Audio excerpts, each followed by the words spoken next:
Hello guys, welcome back to the bootcamp Advanced Python. So we have gone through day one of the bootcamp. Now it's day two. In day two, we are going to deal with loops and functions. So let's move in. Okay. So what are loops? When we talk about loops, loops are they're actually available in every kind of programming language. Loops are generally used for performing tasks repetitively. Suppose like you want to print 1 to 100 numbers. You can either print every number like print 1, print 2, print 3. Yesterday we saw some of the print statements like that. We can print 1 to 100 by printing each and every number. But that's not easy, right? Because it takes hundreds of lines of codes. So instead of using those repetitive statements again and again, we can perform certain actions. Like we can have some special syntaxes in programming language. These are known as loops. Loops will be helpful for performing actions repetitively. So in Python, we have two types of loops. Actually, we have for loop and while loop. Uh, as usual, let's go to Google Colab. I told you, right? It's better if you use Google Colab. Yesterday, I told you some of the benefits of Google Colab as well.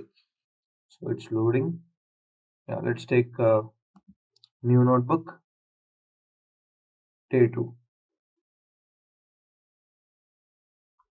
Yeah, it's loading. And let's rename it this. Day two. Okay. So I told you regarding the comments as well. So loops. So here, if we're gonna talk about loops, so I want there are two types of loops. I have told you, right? What is there are two types of loops: for loop and while loop. Let's discuss these loops now. Okay. For loop. This also must be commented because I want to describe the for loops now. So let's discuss the syntax for loops actually. For loops, the syntax is very simple actually. So first you have to use the keyword for, then an updating variable actually to perform repeated actions that many times we have to use a variable, right? To iterate that many times we have to use a variable. So I'm taking in this example to be I, and we have to write I in. This is also a keyword. This syntax must be followed, else you'll be getting an error. So I in range of. So range. This range of is an inbuilt function which is actually used for range, like how many times you want to iterate something. So between these and this, you can iterate these between these and this. So let's take an easy example for understanding for loops. Now I want to print 1 to 10 numbers. Let's use commenting as well because this is not any code, just description. Print 1 to 10 numbers. So what would be you doing usually if you don't know for loops? Let's keep aside for some time for loops.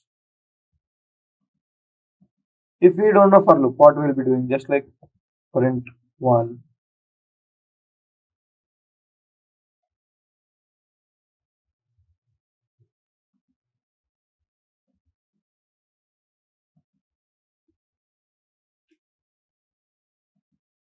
2, 3. See, copying is easy actually. You can copy paste, but you may think it's easy actually because I gave here 10. It's easy to copy paste. See, I've taken till 4.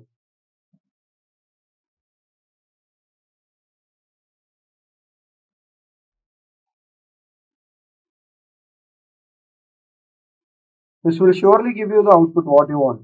But actually, is it not lengthy? You don't find it lengthy? Yes, it's surely lengthy. So we must use loops for for making the tasks easier. So now if we perform loops, actually it's so simple. I told you, right? For is a keyword, I is the variable which you want to update, and in is also a keyword we have to definitely use. and range is an inbuilt function to iterate how many times. So the initial variable from where you want to start iteration would be on the left hand side of range, left or lower limit of the range, and upper limit would be something which until where you want to iterate. Actually, the upper limit in the for loop will not be included. So let's take 10 digits, right? Then you have to enter 11 actually. To get 10 numbers, you have to go until 11. 11th will not be included. So to get 10 numbers, I'm doing this. Now print type.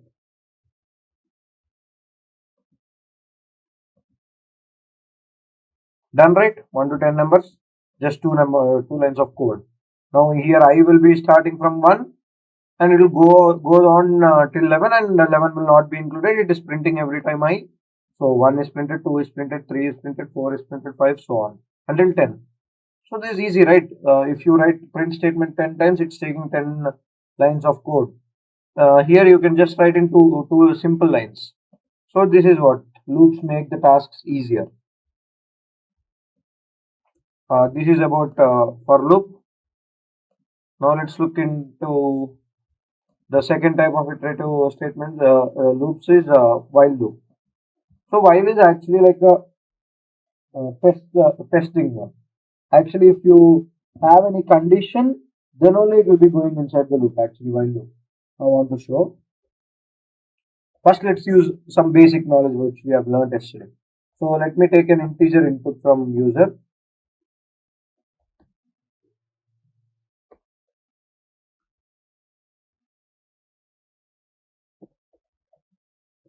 You got this right. Actually, yesterday we discussed about this.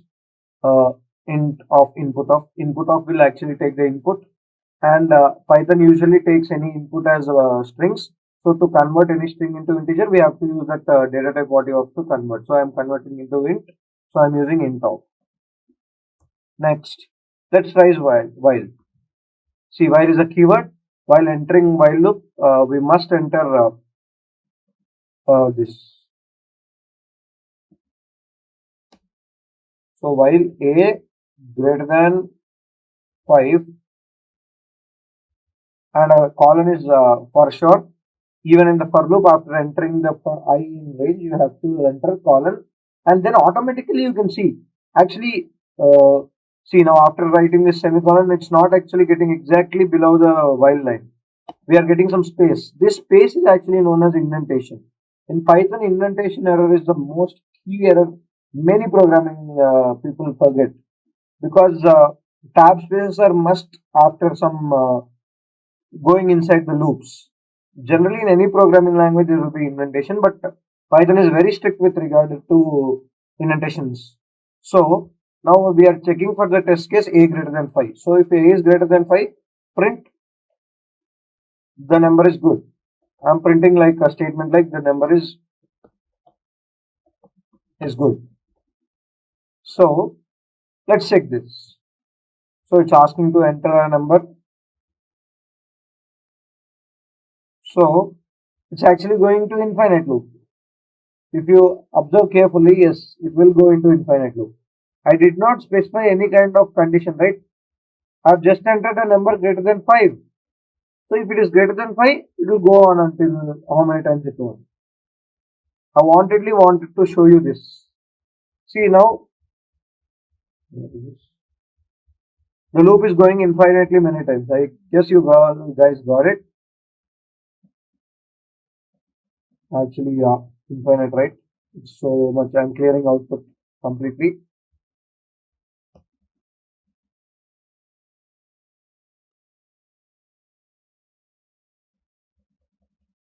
So let's stop. It's actually still executing. I'm deleting this cell. You got it right, infinite loop. So that is the syntax for while as well as for. So these are the basic loops available in our Python language. So we have discussed what is for loop, what is while loop. Let's discuss some more examples on for and while loop now. Like using some examples.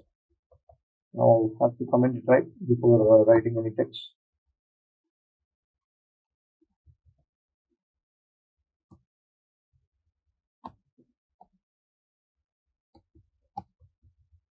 Okay.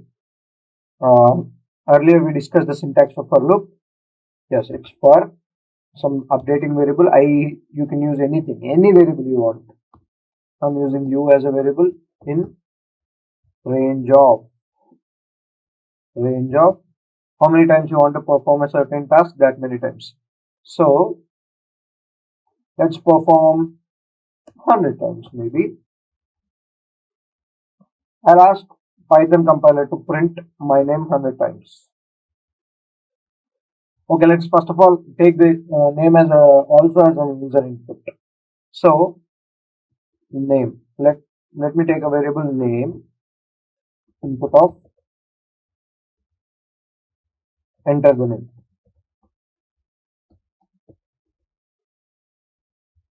So let's print name 100 times. Check for everything, like all errors, like when you have declared a variable, check for same spelling of the variable, everything, and indentation, very key error many people will be getting. There must be a block after semicolon used, because you are going inside the for loop, right?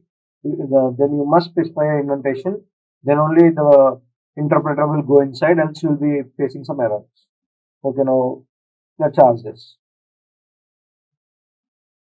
Now my name is Hemant. Yeah, you can see Python has printed 100 times, 99 times actually. It's not 100 because upper bound will not be counted, right? I have just told you regarding this. So this is 1 to 100, 1 to 99. I'm printing some of the applications of some of the applications of for loops. Simple examples actually. These are not any complex examples. Everybody can understand easily. And the syntax you got it right. For updating variable in range of and how many iterations you want.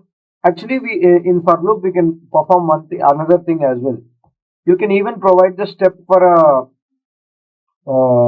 iteration as well. Suppose you don't want every time increasing by 1, you want increasing by 2. So just you give it as step as 2. Now if you give step as 2, then suppose just I'm entering, it will be actually reducing. It will not print 99 times now. Actually half. 1 it will print, then it will go to third, fifth. So the step also you can specify. So in syntax, this is the lower limit, this is the upper limit, this is the step. This is actual syntax for the for loop, and step is if you do not give any step, it automatically takes step as 1 and it will go on to the iterations. Got it right? This is for loop. Now let's check for the while loop. Yes, guys, we have completed the example of for loop. Now let's look some of the examples of while loop as well. See, like while loop is actually testing case. Like it will go on till some moment where while loop is a definite loop, indefinite loop, because we are giving the condition to stop till where you want to go. But whereas in for loop, you know the iterations, where like you know how many times you have to print everything, you know that here. But in while loop, it's completely different. See now, okay, we saw the examples of for loop, right? Now let's look some of the examples of while loop. So for while loop, I'm using the command. Yeah, let's take simple examples for while loop. Actually, it's an indefinite loop where it will be continuing until and unless which is the condition, it goes on into the loop and it performs a certain task. Now let's suppose print a number until and unless it's less than some 10. So I'm initiating a variable to be 1 and I'm printing every time the number until it reaches the 10. So I'm taking the condition to be while I less than 10. So there is a syntax while keyword. This is the condition that I should be less than 10 and a call. And then indent would be automatically coming after a semicolon, which includes this all the code now we are going to write will lie inside the while loop. So I'm asking to print I. Also at the same time, I am using the operators to update I. See now we are printing I, okay. But every time it will be printing 1, right? At the same time, we have to update it as well. So inside the while loop, we have to even update the I. So this will, let's run this program. See, now I is 1, I is 2, I is 3, I is 4, I is 5. Till I is less than 10, it's getting printed, right? So this is easy. Actually, if you write using print statement, it may take you 9 lines: print 1, print 2, print 3, print 4, print 5, print 6, print 7, so on. So it is like actually making it simpler. Uh, this is one of the example of while loop. So we are done with for loop and while loop and their syntaxes, and we saw some of the examples as well. Now let's go to the next slide. Yes, the next slide deals with selective and decision control statements. This is actually very easy and simple and very basic. One must easily understand this selective and decision control statements. Now, if you look at the definition actually here written, these statements are used to check for several test conditions. If the test condition is failed, they don't go inside the loop, else they go into the loop and execute statement inside. Okay, this simple definition is actually like certain condition they will be having. If they pass the condition, they will go inside the loop. Else they will be coming outside the loop and they'll perform other things. So some of the examples for the selective decision control statements are if else, nested if. Okay, now let's see the syntaxes as well. I want to type in the Google Colab. Let's take a new cell. Okay, now let's do first if. So for if, first of all, I'll show you syntax. Hashtag syntax. This actually I want to comment, so I have used hashtag. Okay. For if, the syntax is very simple. If, and this is the condition inside,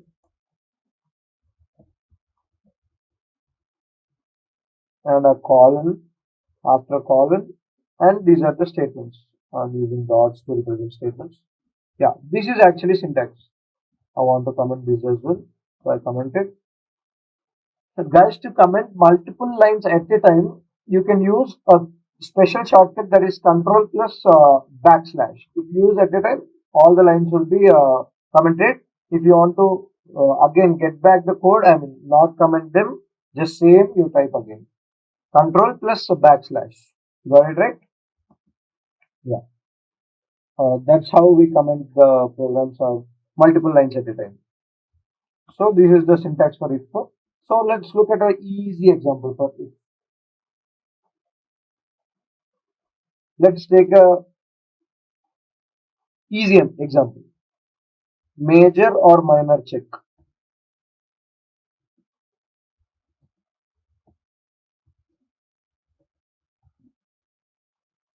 This is actually a question, right? So I have commented this. So I've commented. Let's do this. Major or minor check. So for this, firstly, let's take the input from the user. So age is the variable I'm taking. Int of input of enter the age. Yeah, this is how we take user input from the integer user input from user. So we have to use int of input of, and I've given the variable name as age. Now, in using if, we are doing this. If age is greater than 18,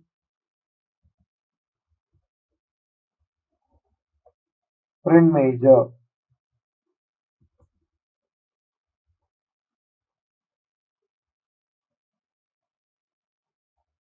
Actually, we have to place inside the question mark, right? In the print statement. So I forgot actually. Yeah, we have to place inside the question. So print major. This is the simple if case. I am doing a easy simple example for simple if. So if I run this, the Python is asking to enter the age. I am entering 23. So yes, 23 is greater than 18. It's major.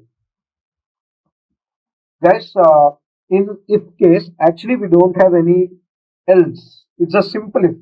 Just if it passes, if it is if, it just goes inside. Else, it will not get executed anything. See, now I'll give input which is less than 18.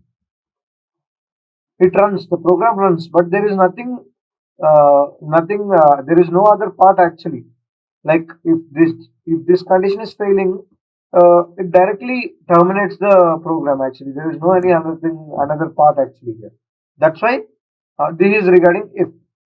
So we are done with if, right? Now let's look at if else. So with the same example, we can use if else as well. See, now here we are using age to be greater than 18. If age is less than 18,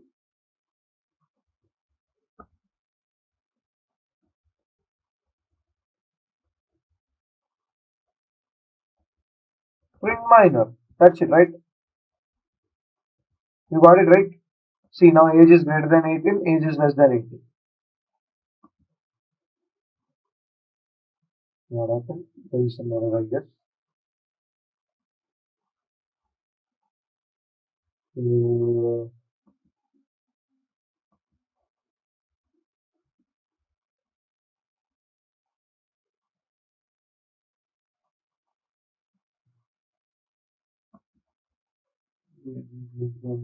symbol, right?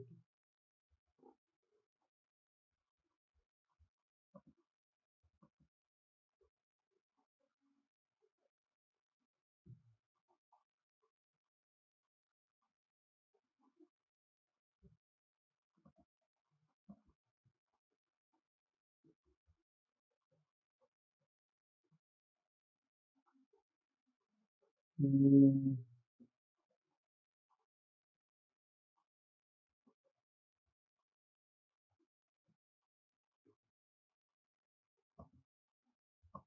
Actually, in else, actually, you don't need to give a condition. Actually, see, if age is already 18, else case is nothing but age is not 18, less than 18. Or if it's here, it's greater than 18. Or if case is dealing with greater than 18, then else case obviously deals with 18 or less than 18. So we can just directly do this. See, we didn't get any error. So I'm using 17. Minor. This is if else.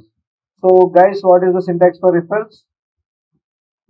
Could you please tell me what is the syntax for if else? Does it seem like if condition, colon, statements, then else, colon, statement. So I'm commenting this now. But this is the syntax for if else. We got it. These dots are actually the statements inside the code. So we have done with if. We have done with if else statements. Now there is a special thing called as if else. Here, what's the actual difference between if else and if else is here we have only two options. It's either greater than 18 or less than 18. See now if we have more than several options, now I want to change the example. First of all, what would be the syntax for if else? It's nothing but just if else only, but there will be another condition known as elif. Same like English, its meaning if it's not this, if it's this. It's like that actually. Elif, condition, colon, and statement setting. This is the syntax for if else condition. So let's look at if else condition very keenly with some example. Like let's take a different example for if else, not minor or major age check. If you go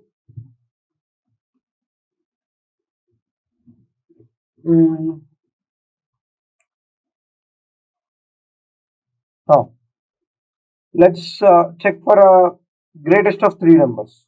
So let's ask user only to enter input. So as usual, input of enter number. So I'll copy actually, it's easier for me to copy every time writing the same statement. So I'm checking for three numbers, right? I'm declaring a new variable that is B, same, C, same. So we are asking user to enter three inputs. Now let's use if else ladder. If A is greater than B,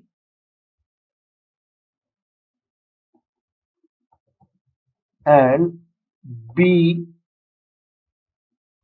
And is keyword, that's why we are getting the color. And is actually, I told you right, it's a logical operator. If both the statements is true, then only we'll be getting it as true. So if B is A is also greater than C, you got it right. If A is greater than B and A is also greater than C, then print A is largest.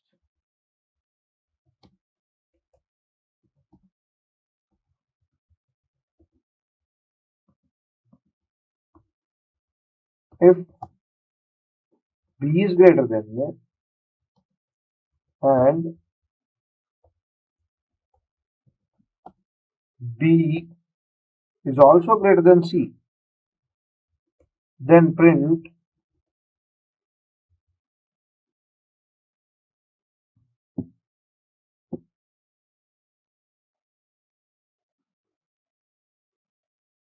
what will be printing. B should be greater than right? B should be greatest, right? So B is greatest or largest. Now, else if either A is not greater than B, in that case, actually it's not if, it's L if. I told you right. L if, then L if C greater than A and C also greater than B. So this implies that C is the largest, right? So I'm asking the Python to print C is largest. Now the else case, if this 3 doesn't fall, then we have given some of the invalid input. So I'm asking if it is not of any of the following 3, then I'm simply asking invalid input.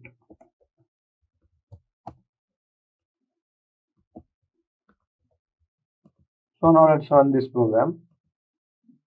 So Python will be asking for 3 inputs. So 12, 54, 32. B is the largest because 54 is the largest and 54 is B. So hence we are getting B to be the largest. You got it right? So we have completed the loops part. The loops. Let's revise very quickly. There are two loops are actually used for performing the task repetitively, and there are two types of loops: for loop, while loop, and their syntaxes also are discussed with some of the examples. Now, decision control statements are actually check for the test condition and perform the task inside the loops. So, if else, nested if also are shown. So these syntaxes with examples are also discussed. That minor major is example is can clear all the syntax doubts or the concept behind the if else and if elif ladder. So this is regarding the loops and decision control statements. Now let's see. There are special statements in this actually break, continue, pass. Break, what is break, what is continue, what is pass. Actually, if we talk of break statement, uh, inside any loop, if we are occurring through a statement known as break statement, then intentionally we are stopping the Python program. Intentionally we are stopping the Python to go out of this loop. Just like walk out from this loop and get out of the loop and terminate from the loop and go to the next statements, whatever statements are given in the code. This is actually the logical meaning of break statement. See, I'll show you with an example. Now let's illustrate the break statement for a program. Now let's look into break, continue, pass statements. Now what is break statement? If you speak according to English meaning, break means actually removing that, right? Like cutting down or stopping something, breaking means. So Python also means that actually. If you are writing break statement inside any loop, actually the interpreter goes line by line in Python, right? When it encounters the special statement break, it actually comes out of the loop. The statements under the break will not be considered, because it will be coming out of the loop and it will start again with a new loop. So this is what a break statement does. It stops. It is an intentional interruption that prevents the loop from running. Yeah, it will stop from the loop. It will come out from the loop. Now, what is control statement? Continuous statement. We have done what is break statement. Now let's see what is continuous statement. Continuous statement is a loop control statement that forces the execute to next iteration of the loop while skipping the rest of the code inside the loop. See, now when you use the continuous statement inside a loop, you write till some codes you have written, like if condition and some statements, and then you write continuous statement. The interpreter, while executing the code, will actually go till continue, and it will uh, when it encounters a continuous statement, it actually comes out of the loop and it goes to next iteration. It goes to the next iteration. This is what a continuous statement does. So now let's see what is pass statement. Actually, to speak about pass statement, nothing. It's actually a null statement. It's an unexecutable statement. Actually, this is not at all required to write pass, but still we use sometimes to not get error. That's it. It's nothing but a null statement. Is nothing. It will not be executed at all. That's it. Now let's see the syntaxes. There's just the keywords. We have to use the keywords like break, continue, and pass. While using break statement, you have to use break keyword. While using continue, you have to use continue keyword. While using pass, you have to use pass. So this is regarding break, continue, pass.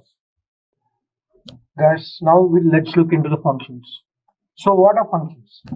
Function is just a block of codes which will have actually set of statements inside it together as a block, and it runs according to the task what we want to perform.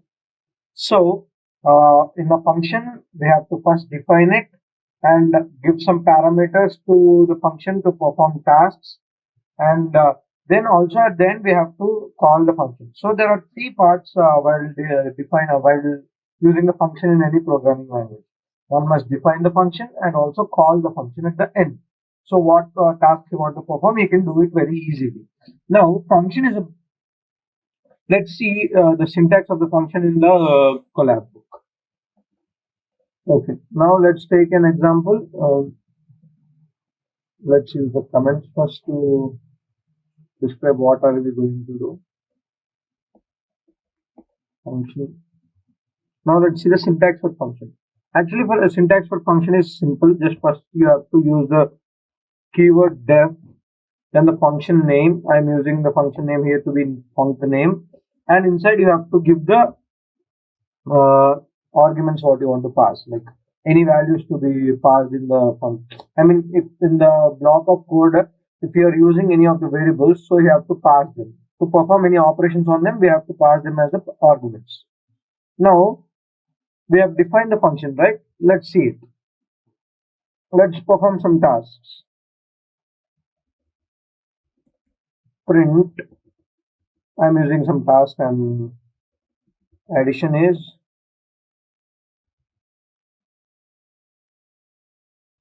comma a plus b. This comma is actually, we specify like this because these are known as format specifiers. Actually, under addition, whatever after comma will be coming, that will be corresponding to that value of addition. So this is the addition. Let's print even subtraction value.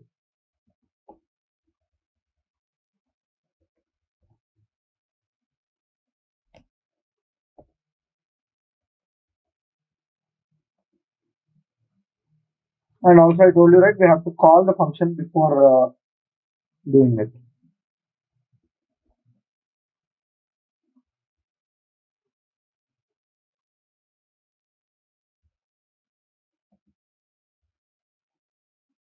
Function name,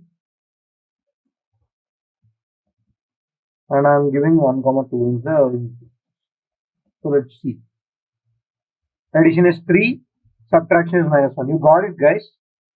Like whatever operation we have to perform, we have to use this operator, I mean, as arguments on them, and operations will be like inside the function.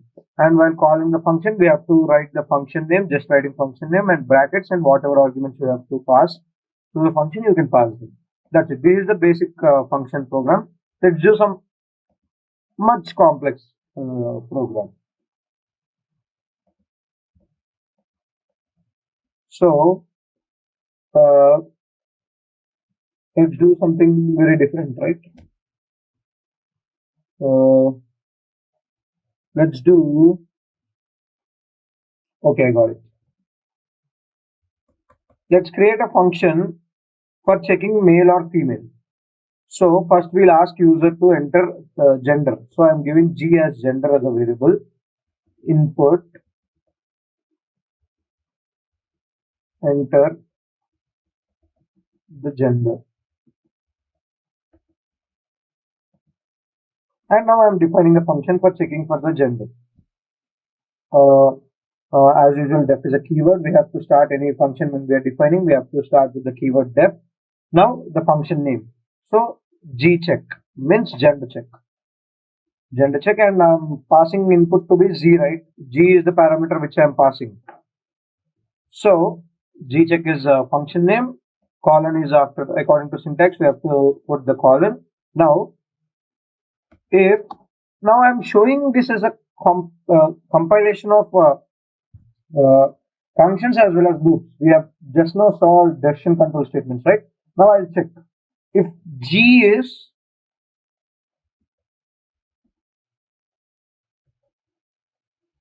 M, that means male, then print gender is male.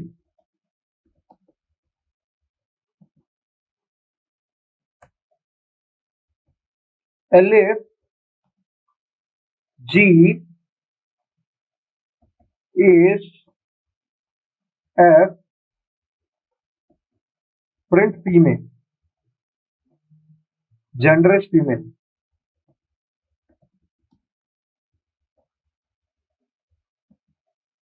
If you are getting anything other than if and elif, you can just write else. Print gender is not well. So we have completed defining the function. Now let's call the function as well at the same time. So for calling, you have to just give the function name, gcheck, and then what the parameter you are passing. Just run the code. Now I am passing M. Gender is male. You got it right? Now passing F. Gender is female. So you got it right with the use of functions, and as at the same time we can use decision control statements here. Like I used if else ladder. This one. So this is the combination of both functions and this. Under a function, we are doing certain things. So now let's do one more. Like these are easy to understand. Like let's take another example and check for marital status of a person using loops, the combination of loops and functions. So again, S is a variable which will be asking for status. Enter your status.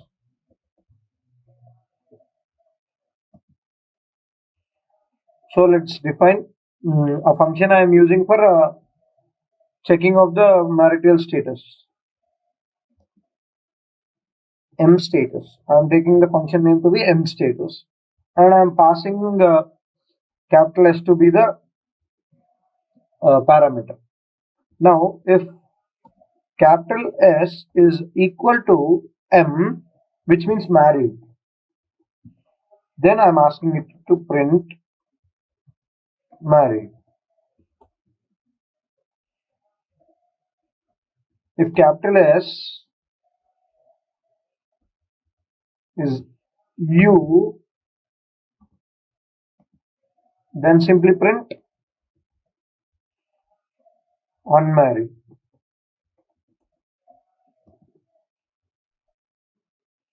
Actually, it should be elif, right? I also did a mistake, guys. It should be elif. Then else, any other response you are getting, let's just print it's an invalid. He's not married, like he is not giving actual input to the user. So I can here simply write invalid input given.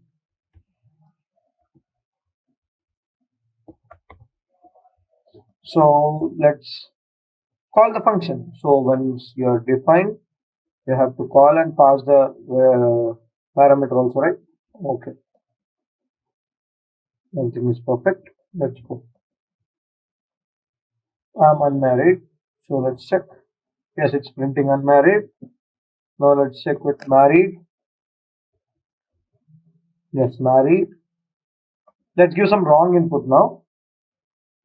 If we give some wrong input, like I gave some random thing, invalid. See, it generally checks only if S is M or U. Unless and until these two, then only it goes inside the loop. Else it will go to directly else loop. I mean else condition. So got it right? So these are some of the basic examples which we have discussed regarding functions. So we are done with functions. Now let's see what are other slide. This is lambda function. Okay, I want to explain you lambda functions very simple and better manner actually. See, now let's do lambda functions.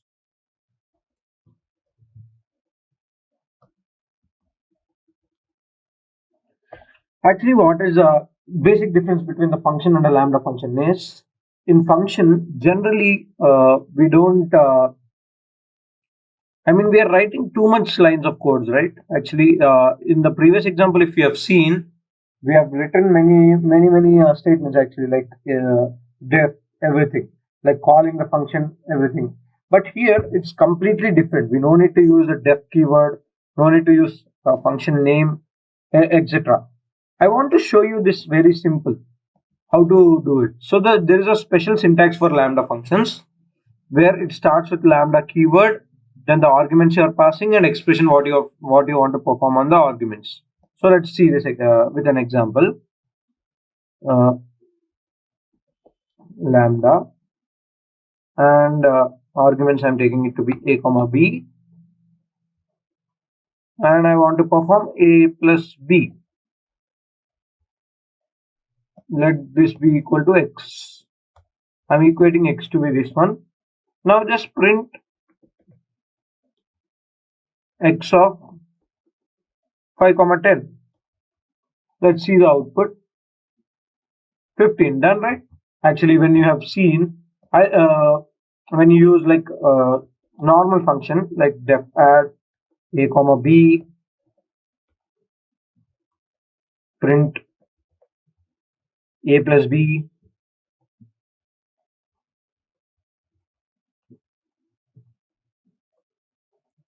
then we are asking, we are giving the parameters, right? 5 comma 10.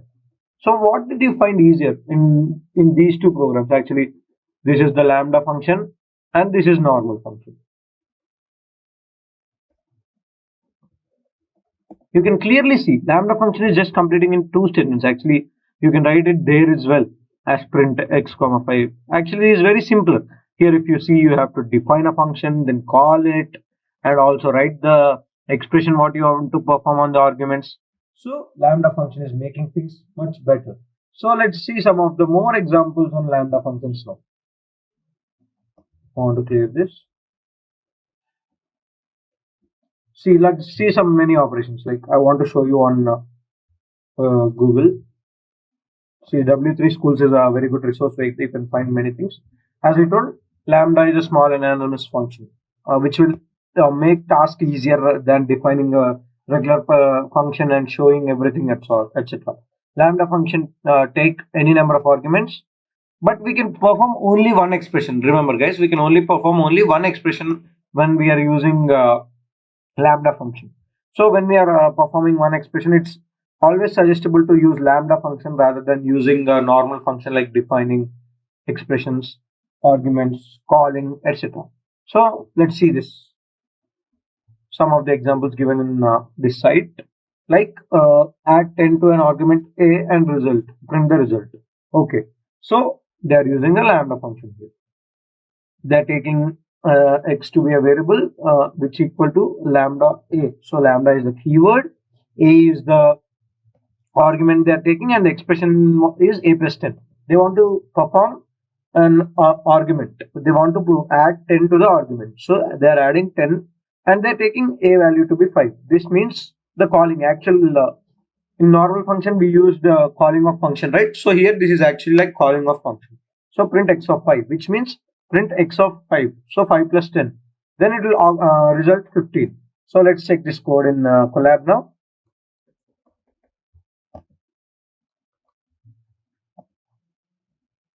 15. You got it right?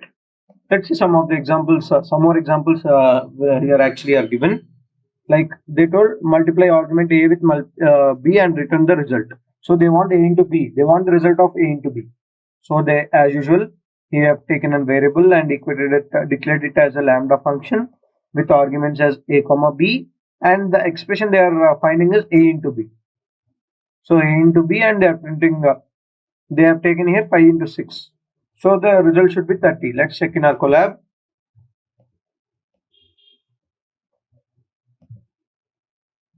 Got it right? So this is what actually lambda function is. So it makes tasks easier. Like it reduces the number of lines of code for small expression. Only one expression if you are having, it's better to use lambda function. It's always suggestible to use the lambda function. So that's it. These are the basic concepts of Python which we'll be using in the coding. Like loops and functions is this much. If you get this much knowledge in loops and functions, you can easily clear. So let's discuss what all have been done today. Like we have completed, we are in the day 2 of advanced Python bootcamp, and we have seen what are loops actually. Let's recap very quickly. Loops. Loops means they are a set of statements which are used to perform tasks repetitively. I told you, right? Printing many numbers, printing 100 and 200 lines, which actually takes time. So we use loops for making tasks simpler. So there are two types of loops, for loop and the while loop. The syntax for loop is for updating variable, in is the keyword, range is till what to what you want to iterate, and set of statements what actions you want to do. And while loop will have while keyword, then condition, then some statements what you want to. If that condition satisfies, it goes inside the while loop and it performs the actions. And coming to selection and decision control statements, if else, nested if. So we have seen here, right? If is simple if, just one condition, if it passes, it goes inside. If condition satisfied, it goes to if condition, else it goes to else block and it gets executed. When it comes to if, it's like nested if this condition fails, then if we go to this condition. If this condition also fails, another if. Until and unless all condition fails, then it automatically goes to else block and it executes the statements inside the else block. Now break, continue, pass. A break statement is actually, I told you, right? It is used in the loop to stop. If we use the break, it automatically prevents from running the loop. And then continue statement is just used to go out of the loop and go to the next part of the code. That is continue statement. Pass statement is actually of no use, which is null statement. It's not executable even, just we write it. There is no much use of pass statement. And if we speak regarding function is a block where you can pass data, parameters into function, and you can perform all tasks. We have seen many examples regarding functions, lambda function, and these are the basics of loops and functions. So thank you. That's it. Hope you are enjoying the bootcamp. Please do like, share, subscribe, and don't forget to comment anything. Everything is available in the description. And if any queries, you can definitely comment them. We'll always be ready to help you out in any situation. And that's it. Meet you tomorrow. Thank you.